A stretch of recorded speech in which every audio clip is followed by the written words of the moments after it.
నమస్కారం MCN news కి స్వాగతం. ఈనాటి ముఖ్యాంశాలు. తెలుగుదేశం నాయకులు ఏమి అభివృద్ధి చేశారో చెప్పకుండా వ్యక్తిగత దూషణలు చేయడం సరికాదు. రాబోయే పురపాలక సంఘం ఎన్నికల్లో గెలిచి చూపిస్తామని సవాల్ విసిరిన వైఎస్ఆర్సీపీ నాయకులు. వ్యక్తిగత విమర్శలు మాని రాజకీయ పరంగా మాట్లాడాలని హితవు. పరకామణి కేసులో సెక్షన్ 409 ని పెట్టకుండా సీఐ జగన్మోహన్ రెడ్డి పక్కదారి పట్టించాడు. జగన్, భూమన, వైవి సుబ్బారెడ్డికి అత్యంత సన్నిహితుడు సీఐ జగన్మోహన్ రెడ్డి. పరకామణి కేసును నీరుగార్చే ప్రయత్నం చేశారు ఆరోపించిన స్వచ్ఛాంధ్ర కార్పొరేషన్ చైర్మన్ పట్టాభిరామ్. వార్తల్లోని వివరాలు. పలమనేరు పట్టణంలోని వైఎస్ఆర్సీపీ కార్యాలయంలో వైఎస్ఆర్సీపీ నాయకులు మాట్లాడుతూ పలమనేరు పట్టణంలో కూటమి ప్రభుత్వం ఎలాంటి అభివృద్ధి చేసిందో చెప్పాలని ప్రశ్నించారు. తెలుగుదేశం నాయకులు ఏమి అభివృద్ధి చేశారో చెప్పకుండా వ్యక్తిగత దూషణలు చేయడం సరికాదని, రాబోయే పురపాలక సంఘం ఎన్నికల్లో నేను నీకు పోటీగా నిలబడి గెలిచి చూపిస్తానని సవాల్ విసిరారు. ప్రత్యక్ష ఎన్నికల్లో ఎందుకు పాల్గొనలేదని, అప్పట్లో మీ ఎమ్మెల్యే మా పార్టీలో ఉన్నప్పుడు ఆయన సలహాల మేరకు ప్రత్యక్ష ఎన్నికల్లో పోటీ చేయవద్దని చెప్పడంతో ఆయన మాటకు గౌరవంతో పోటీ చేయలేదని తెలిపారు. ఇంకొక వ్యక్తి మదనపల్లి రోడ్డులో టెంట్లను అందిస్తామని నింద వేయటం సరికాదని, నేను నా బిడ్డలపైన ప్రమాణం చేసి చెప్తున్నానని, నేను అమ్మించడం లేదని, నేను అమ్మిస్తున్నానని మీరు నిరూపిస్తారా అని ప్రశ్నించారు. పలమనేరు పట్టణానికి వలస రాకముందు నుంచి మున్సిపల్ కౌన్సిలర్ గా ఉన్నానని, పురపాలక సంఘం ఏర్పడినప్పటి నుంచి కౌన్సిలర్ గానే గెలుస్తున్నానని, నేను మంచి చేయకపోతే మా వార్డు ప్రజలు నన్ను గెలిపించరని, ఇలాంటి వ్యక్తిగత విమర్శలు మాని రాజకీయ పరంగా మాట్లాడాలని తెలిపారు. ఎక్కడ చూడు వైఎస్ఆర్సీపీ వాళ్ళు లూటీ చేసినారు, ఎక్కడ చూడు కబ్జాలు చేసినారు అని చెప్పారు. ఇప్పుడు సేమ్ ఇప్పుడు ఏదైతే చెప్పారో దాని పక్కలోనే ఇంకొకతను బంకు తీసుకొచ్చి పెట్టాడు. నాయకుడు, తెలుగుదేశం నాయకుడు అతను తీసుకొచ్చి పెట్టి అక్కడ గతంలో వేరే వాళ్ళు పాపం ఒంటెత్తు బండి తోలుకునే గణేష్ అనే అతను వాళ్ళ మిస్సెస్ అక్కడ చిన్న బోండాలు కొట్టు పెట్టుకునేవాళ్ళు.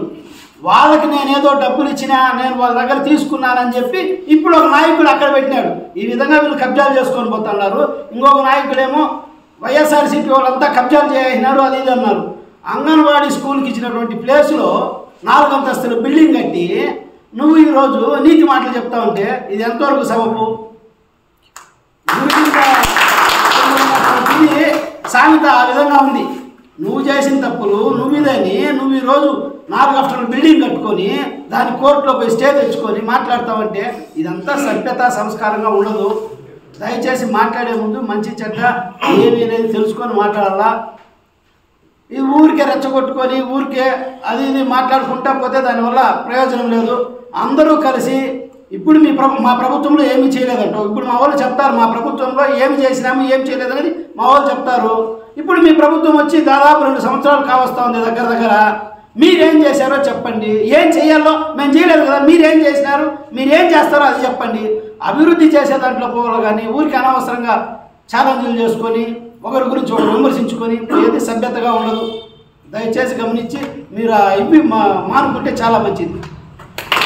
మాజీ శాసనసభ్యుల గురించి ఒక మాట మాట్లాడుతూ ఏమన్నారంటే, కూటమి నాయకులు మొత్తం ఎత్తుకున్నాడు. నరేంద్ర మోడీ గారికి, పవన్ కళ్యాణ్ గారికి, నారా లోకేష్ గారికి, మరియు చంద్రబాబు నాయుడు గారికి. అంటే మీకు అంతమంది కలిస్తే మీది గెలుపు. మేము ఒక్కరిగా గెలుపు కాదు. మళ్ళీ మీరందరికీ వాళ్ళకంతా నమస్కారాలు పెట్టి మాట్లాడాల. మాకు ఒకే నాయకుడు, ఏకైక నాయకుడు జగన్మోహన్ రెడ్డి. మాకు ఒకే ఒక లీడరు డాక్టర్ ఎన్ వెంకటగౌడ గారు. ఇక్కడ మీరు ఎంతమంది జవాబు చెప్పాలా? 8 మంది 9 మంది లేరు చెప్పాలి. ఎందుకంటే మీరు వాళ్ళందరి ఆస్తులు వాళ్ళందరూ కష్టాలతో మీరు గెలిచిండేది. మీకు జనసేన లేకపోయినా బీజేపీ లేకపోయింటే మీరు పలమనేరులో 20,000 ఓట్ల మెజారిటీతో ఓడిపోయిన వాళ్ళు మీరు. కాబట్టి మీరు వ్యక్తిగతంగా పోతే ఇంక మేము కూడా వ్యక్తిగతంగా రావాల్సి ఉంటుంది. దయచేసి వ్యక్తిగత ఆరోపణలు ఆపేసి మీరేం డెవలప్ చేస్తారు, త్వరలో ఏం చేయబోతారు అవి చెప్పండి. మేమేం డెవలప్ చేయాలో చేసినామో మేము చెప్తాం. మీరు ఇంకా డెవలప్లో మాతో పోటీ పడండి. మేము పొలంలో చేసిన డెవలప్మెంట్ మేము చెప్తాము. మీరు దాని మీద ఎక్కువ చేయండి, సంతోషిస్తాం. అంతేగాని వ్యక్తిగత దృశ్యాలకు వస్తే ఇంకా మేము వ్యక్తిగతంగా పోవాల్సింది. దయచేసి తప్పుకడుతుంది. ధన్యవాదాలు.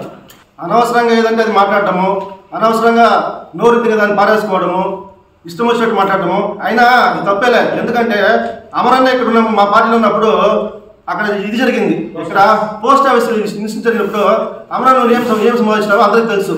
పోరా పొంగనూరు అన్నాం. అది నీ సంస్కారం. నేను ఎందుకు ఇవంతా చెప్తే బాగుండదు.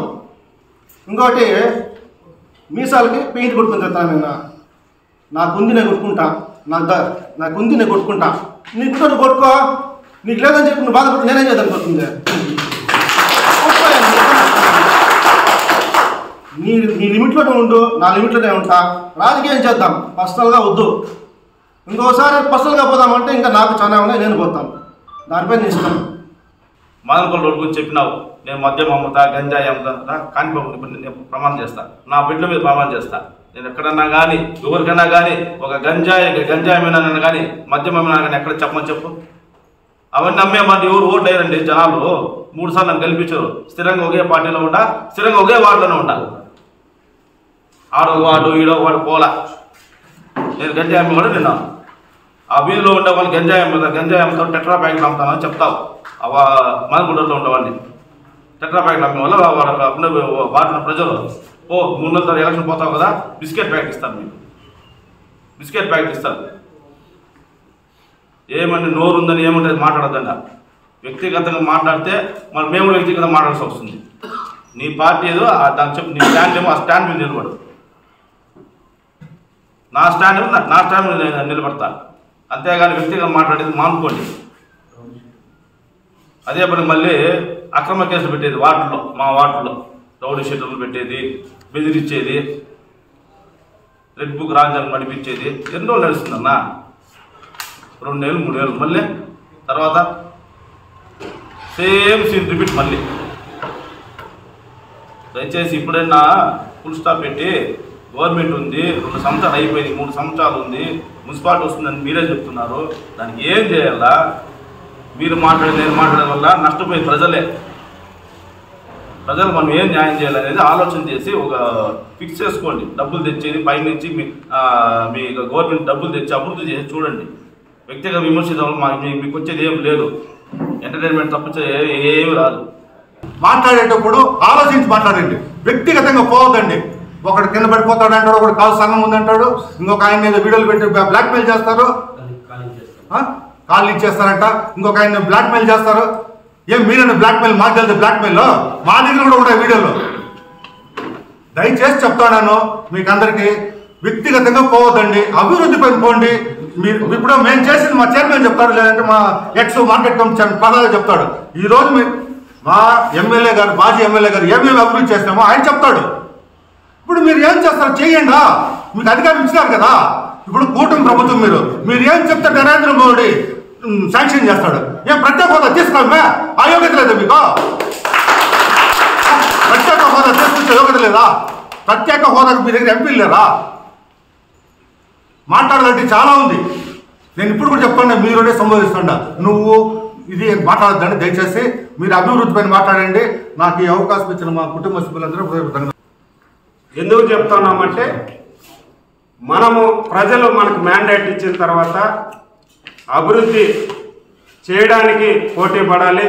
అదేవిధంగా మీ వార్డు పరిధిలో కానీ, గ్రామ స్థాయి పరిధిలో కానీ, మండల పరిధిలో కానీ ప్రభుత్వం నుంచి ఏ విధంగా నిధులు తీసుకురావాలా, ప్రభుత్వం నుంచి వచ్చే నిధుల్ని ఏ విధంగా మనము రోడ్లకు కానీ, డ్రైనేజీకి కానీ, లైటింగ్ సిస్టమ్ కానీ, బిల్డింగ్స్కి కానీ ఏ విధంగా డెవలప్ చేయాలనేటువంటి విషయంలో మనం పోటీ పడాలి. కానీ ఈ విధంగా చీప్గా వ్యక్తిగతంగా విమర్శించుకోవడం కరెక్ట్ కాదు.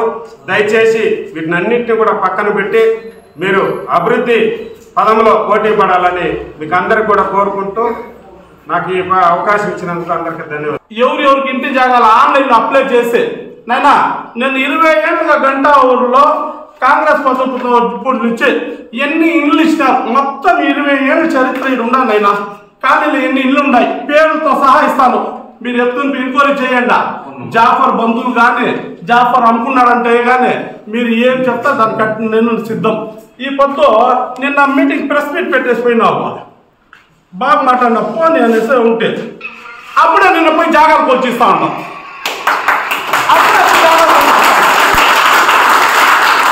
అప్పుడే పోయి జాగాలు కొలిచి అమ్ముతా ఉంటాం. దేశ పౌరులకు సాధికారత కల్పించడమే ఇన్ఫర్మేషన్ యాక్ట్ 2005 ముఖ్య ఉద్దేశమని చిత్తూరు జిల్లా డిఆర్ఓ కె మోహన్ కుమార్ పేర్కొన్నారు. శనివారం చిత్తూరు కలెక్టరేట్లోని ప్రత్యేక సమావేశ మందిరంలో ఇన్ఫర్మేషన్ యాక్ట్ 2005 అనే అంశంపై జిల్లా అధికారులతో అవేర్నెస్ ప్రోగ్రాం నిర్వహించారు. ఈ కార్యక్రమంలో ముఖ్య అతిథిగా డిఆర్ఓ పాల్గొన్నారు. ఈ సందర్భంగా డిఆర్ఓ మాట్లాడుతూ దేశ ప్రజలకు వివిధ ప్రభుత్వ సంస్థల యంత్రాంగాలకు సంబంధించిన సమాచారాన్ని తెలుసుకుని హక్కు చట్టం కల్పించడం జరిగిందని తెలిపారు. సమాచార హక్కుకు సంబంధించిన నియమ నిబంధనలు, విధి విధానాలను ఈ చట్టం నిర్దేశిస్తుందన్నారు. ఈ చట్టం నందు 6 భాగములను 31 సెక్షన్లు ఉన్నదని తెలిపారు. అన్ని ప్రభుత్వ కార్యాలయాలలో సహాయ ప్రజా సమాచార అధికారి, ప్రజా సమాచార అధికారి, అప్డేట్ అధికారి పేర్లను ప్రతి కార్యాలయాల్లో సమాచార హక్కు చట్టానికి సంబంధించిన బోర్డులు ఏర్పాటు చేయాలని, అలాగే సమాచార హక్కు చట్టంకు సంబంధించి రిజిస్టర్లను నిర్వహించాలని తెలిపారు.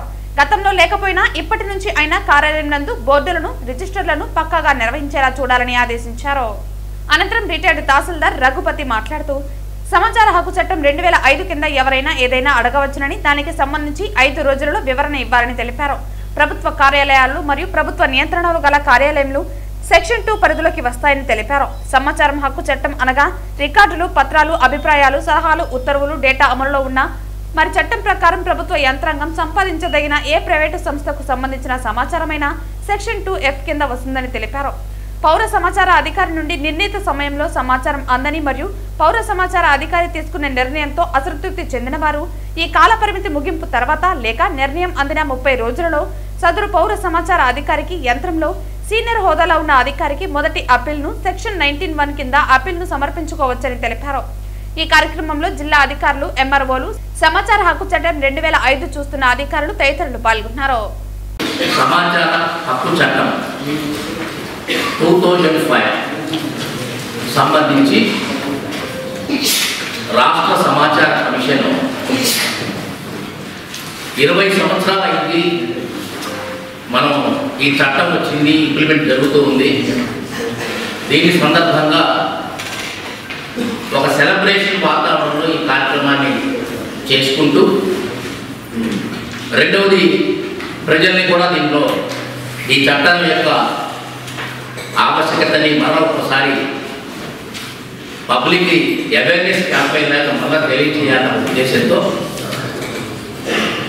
ఈ నెల రోజుల కార్యక్రమంలో భాగంగా అన్ని చేయమని మనకు ఆదేశాలు కూడా జరిగింది. అయితే మనం వివిధ రకాలైనటువంటి పని ఒత్తిడిలోనూ కారణాలతో ఉన్నందువల్ల డిస్ట్రిక్ట్ లెవెల్ అవేర్నెస్ క్యాంపెయిన్ హెచ్ఓడీలందరికీ తెలియపరిచిన తర్వాత వీరు వారి యొక్క సభాఫీసులతో, వారి యొక్క కింది స్థాయి అధికారులతో డివిజన్ లెవెల్లో కార్యక్రమాన్ని ఒక 4 రోజులు వ్యవధి కూడా ఇస్తున్నాము. 3వ తారీఖున డివిజన్ స్థాయిలో ఈ కార్యక్రమాన్ని నిర్వహించాలని చెప్పి ఆదేశాలు కూడా ఇవ్వడం జరిగింది. పరకామణి దొంగతనం గురించి భూమన కరుణాకర్ రెడ్డికి అన్నీ తెలుసని, పరకామణి కేసును అప్పటి సీఐ జగన్మోహన్ రెడ్డితో కలిసి పక్కదారి పట్టించారని, వైవి సుబ్బారెడ్డి, ధర్మారెడ్డి, భూమన కరుణాకర్ రెడ్డిలు మహాపాపానికి ఒడిగట్టారని స్వచ్ఛాంధ్ర కార్పొరేషన్ చైర్మన్ పట్టాభిరామ ఆరోపించారు. ఈ సందర్భంగా ఆయన మాట్లాడుతూ, శ్రీవారి సన్నిధిలో ఘోర పాపాలు చేశాను, ఇక పోవలను శ్రీకృష్ణ జన్మస్థానానికని భూమన చెప్పుకోవాలని అన్నారు. భూమన భాగవతం బయటపెట్టడానికే తిరుపతికి వచ్చినట్లు తెలిపారు. 2004 తర్వాత భూమన కోట్ల రూపాయలు అక్రమ ఆస్తులు సంపాదించాడని, తుడా చైర్మన్ గా, టీటీడీ పాలక మండలి సభ్యునిగా, టీటీడీ చైర్మన్ గా భూమన 100 కోట్లు సంపాదించాడని తెలిపారు. 2005లోనే 24 ఆస్తులను భూమన కూడబెట్టారని, భూమన కరుణాకర్ రెడ్డి, భూమన సతీమణి, భూమన కుమారుడు పేరు మీద 47 ఆస్తులను కూడబెట్టినట్లు తెలిపారు. భూమన కరుణాకర్ రెడ్డి గజ దొంగ అని, పరకామణిలో దొంగతనం చేసిన వారిని కొంతమంది పాపాత్ములు వెనకేసుకొని వచ్చారని అన్నారు. పరకామణి కేసులో ఏవీఎస్ఓ సతీష్ కుమార్ హత్యకు గురయ్యాడని, పరకామణి కేసులో సెక్షన్ 409ని పెట్టకుండా సీఐ జగన్మోహన్ రెడ్డి పక్కదారి పట్టించినట్లు తెలిపారు. జగన్, భూమన, వైవి సుబ్బారెడ్డికి అత్యంత సన్నిహితుడు సీఐ జగన్మోహన్ రెడ్డిని పరకామణి కేసును నీరుగార్చే ప్రయత్నం చేశారని అన్నారు. టీటీడీకి గిఫ్ట్ డీడ్ ఇవ్వాలంటే ముందుగా ఎస్టేట్ కమిటీ దగ్గరకు వెళ్లారని, టీటీడీ ఎస్టేట్ కమిటీలో టీటీడీ పాలక మండలి సభ్యులు పోకల అశోక్ కుమార్ ఉన్నారని అన్నారు. పోకల అశోక్ కుమార్ పెద్దిరెడ్డికి, భూమనకు అత్యంత సన్నిహితుడని తెలిపారు. వైసీపీ హయాంలో అందరూ కలిసే పరకామణి కేసును పక్కదారి పట్టించారని, చార్జ్షీట్ ఫైల్ కాకుండానే నిందితుడు రవికుమార్ నుంచి ఆస్తులను ఎలా రాయించుకున్నారని ప్రశ్నించారు. సిఐడి విచారణలో భూమన, వైవి సుబ్బారెడ్డిలు అబద్ధాలు చెప్పారని పేర్కొన్నారు. పరకామణి చోరీ అనేది జరిగింది ఏప్రిల్ 29, 2023న. ఎవరైతే రవికుమార్ అనే వ్యక్తి పరకామణిలో చోరీకి పాల్పడుతూ సీసీటీవీ ఫుటేజ్ ద్వారా దొరికినటువంటి పరిస్థితి, అతన్ని సీసీటీవీ ఫుటేజ్ ఆధారంగా పట్టుకున్న తర్వాత ఆ రోజున డ్యూటీలో ఉన్నటువంటి ఏవిఎస్ఓ సతీష్ కుమార్ గారు దురదృష్టవశాత్తు ఈ మధ్యనే ఆయన దారుణమైనటువంటి హత్యకు గురయ్యారు. వారు ఇమ్మీడియట్గా దానికి సంబంధించి ఫిర్యాదుని అందించటం, తిరుమల 1 టౌన్ పోలీస్ స్టేషన్లో ఆయన ఫిర్యాదు చేయటం, ఎఫ్ఐఆర్ ఫైల్ చేయటం ఇవన్నీ కూడా జరిగాయి. కానీ ఇక్కడ గమనించాల్సినటువంటి విషయం ఏంటంటే, ఎప్పుడైతే ఈ ఇన్సిడెంట్ జరిగిందో, ఈ దొంగతనం దొరికిందో, అప్పటి నుంచే ఈ వ్యవహారం మొత్తం కూడా వెనకుండి నడిపిస్తున్నటువంటి పరకామణి చోరీ ఎప్పుడైతే పట్టుబడిందో, ఇమ్మీడియట్గా తిరుమల 1 టౌన్ పోలీస్ స్టేషన్లో ఫిర్యాదు చేయటం, ఎఫ్ఐఆర్ ఫైల్ చేయటం జరిగాయి. అప్పటి నుంచే ఈ వ్యవహారం మొత్తం కూడా వెనకుండి నడిపిస్తున్నటువంటి పెద్దల యొక్క పాత్ర ప్రారంభమైంది. అతి త్వరలోనే ఈ ఘోర పాపానికి ఒడిగట్టినటువంటి ఈ దుష్ట చతుష్టయం ఎవరైతే ఉన్నారో, నిజమైనటువంటి దుష్ట చతుష్టయం, టీటీడీని భ్రష్టు పట్టించినటువంటి దుష్ట చతుష్టయం, స్వామివారి సొమ్ముని దొంగలించినటువంటి ఈ బందిపోటు ముఠా, వైవి సుబ్బారెడ్డి, కరుణాకర్ రెడ్డి, చెవిరెడ్డి భాస్కర్ రెడ్డి కానీ, ధర్మారెడ్డి కానీ, ఈ నలుగురి యొక్క పాత్ర అనేక కుంభకోణాల్లో ఉంది. ఈ పరకామణి ఇష్యూలో ముఖ్యంగా వైవి సుబ్బారెడ్డి, కరుణాకర్ రెడ్డి ఇద్దరు both as chairmans of TTD and Dharma Reddy as EO అన్నీ తెలిసి ఈ పాపానికి ఒడిగట్టి విషయం బయటపడిన తర్వాత కూడా దాన్ని కప్పిపెట్టడానికి వీళ్ళు ఆడినటువంటి నాటకాలు, వీళ్ళు చేసినటువంటి పనులన్నీ కూడా ఇవన్నీ కూడా గమనించాలని తెలియజేస్తూ, ఇప్పుడు సరే సిఐడి వారి ఫైనల్ రిపోర్టు ఎలా ఉంటుంది అన్న దానిపైన నేను కామెంట్ చేయకూడదు. బట్ నేను ఇప్పటి వరకు పరిశీలించినటువంటి ఇన్ని ఆధారాలు ద్వారా నేను భావించేది ఏంటంటే, ఖచ్చితంగా వైవి సుబ్బారెడ్డి, కరుణాకర్ రెడ్డి, ధర్మారెడ్డి వీరి ముగ్గురు యొక్క పాత్ర స్పష్టంగా దీనిలో ఉంది. వీరి ముగ్గురు కూడా ఖచ్చితంగా జైలుకి వెళ్ళాల్సినటువంటి వ్యక్తులే. కాబట్టి రేపు సిఐడి వారు కూడా ఇవన్నీ కూడా పరిశీలించే ఉంటారు. వాడు ఫైనల్ రిపోర్ట్ వచ్చిన తర్వాత ఒకసారి ఆ అంశాలన్నీ కూడా పరిగణించి మాట్లాడవచ్చు. బట్ నేనైతే స్పష్టంగా ఇన్ని డాక్యుమెంట్స్ స్టడీ చేసిన తర్వాత వీరి ముగ్గురు పైన కూడా కఠినమైనటువంటి చర్యలు ఉంటాయని నేను భావిస్తా ఉన్నా. మాదక ద్రవ్యాల నియంత్రణకు కఠిన చర్యలు తీసుకుంటామని తిరుపతి జిల్లాను డ్రగ్స్ ఫ్రీ డిస్ట్రిక్ట్ చేయడానికి ప్రజలు సహకరించాలని, అసాంఘిక కార్యకలాపాలకు పాల్పడిన, మాదక ద్రవ్యాలు విక్రయించిన, అక్రమ రవాణా చేసిన కఠినంగా వ్యవహరిస్తామని తిరుపతి జిల్లా ఎస్పీ సుబ్బరాయుడు హెచ్చరించారు. ఈ సందర్భంగా జిల్లా ఎస్పీ సుబ్బరాయుడు మాట్లాడుతూ, మాదక ద్రవ్యాల నియంత్రణకు కఠిన చర్యలు తీసుకుంటామని తెలిపారు. తిరుపతి జిల్లాను డ్రగ్స్ ఫ్రీ డిస్ట్రిక్ట్ చేయడానికి ప్రజలు సహకరించాలని కోరారు. గంజాయి అక్రమ రవాణా చేసే 6గురిపై పీడీ యాక్ట్ నమోదు చేసినట్టు తెలిపారు. ఈగల్ టీంతో పాటు గంజాయి టీంను కూడా ఏర్పాటు చేసినట్లు తెలిపారు. శ్రీకాళహస్తికి చెందిన 4గురిపై పీడీ యాక్ట్ నమోదు చేసినట్లు పేర్కొన్నారు. వీరిలో కరణి సాయి కుమార్, చేరుకుర్తి వంశీ, పైపూరి వేణుగోపాల్, పరంతాము శ్రీకాళహస్తికి చెందిన వారు కాగా, తిరుచానూరుకి చెందిన సాడు హరి, సత్యవేడుకు చెందిన నల్లు మురళిపై పీడీ యాక్ట్ కేసు నమోదు చేసినట్లు తెలిపారు. అసాంఘిక కార్యకలాపాలకు పాల్పడిన, మాదక ద్రవ్యాలు విక్రయించిన, అక్రమ రవాణా చేసిన కఠినంగా వ్యవహరిస్తామని పేర్కొన్నారు. తిరుపతి జిల్లాలో ఇటీవలి కాలంలో వివిధ రకాల నేరాలు రిపీటెడ్గా చేస్తున్న వ్యక్తులపై 7 మెంబర్స్పై పీడీ యాక్ట్ పెట్టడం జరిగింది. అదేవిధంగా మళ్ళీ 6 మంది గంజాయి, ముఖ్యంగా గాంజా మరియు మాదక ద్రవ్యాల నియంత్రణలో భాగంగా రిపీటెడ్గా అఫెన్స్ చేస్తున్న వారిని గుర్తించి వారిపై శ్రీకాళహస్తి నుండి 2, 1 టౌన్ 2, 2 టౌన్ నుండి 2, సూలూరుపేట తడ నుండి 1, తిరుచానూరు పోలీస్ స్టేషన్ నుండి 1ని ఐడెంటిఫై చేసి 6 మందిపై ఫిట్ ఎన్డీపీఎస్ యాక్ట్ కింద పీడీ యాక్ట్ని నమోదు చేయడం జరిగింది. ఇంకా కొంతమందిని గుర్తించి వారిపై కూడా తొందరలో పీడీ యాక్ట్ పెట్టడం జరుగుతుంది. ఈ మీడియా సమావేశం ద్వారా తిరుపతి జిల్లాలో ఎవరైతే ఈ మాదక ద్రవ్యాలు లేదా గాంజా సప్లై చేయడం, తీసుకురావడం వాటిని వినియోగదారులకు ఇవ్వడం, డిస్ట్రిబ్యూట్ చేయడం, ఏది చేసినా నిల్వ ఉంచినా ఖచ్చితంగా కేసెస్ రిజిస్టర్ చేసి వారిపై రిపీటెడ్గా ఒకటి కాకుండా ఎక్కువ కేసెస్లో ఇన్వాల్వ్ అయితే పీడీ యాక్ట్లో పంపడం జరుగుతుంది. అదేవిధంగా వినియోగదారులకు కూడా హెచ్చరిస్తున్నాం. తప్పకుండా వినియోగదారులని ఫస్ట్ టైం మాత్రమే కౌన్సిలింగ్ చేయడం జరుగుతుంది. రెండోసారి వినియోగదారుడిగా దొరికితే వారిపై కూడా కేసెస్ పెట్టి ఈ మాదక ద్రవ్యాలని, గాంజాని పూర్తిగా నిర్మూలించడానికి కఠిన చర్యలు తీసుకోవడం జరుగుతుంది.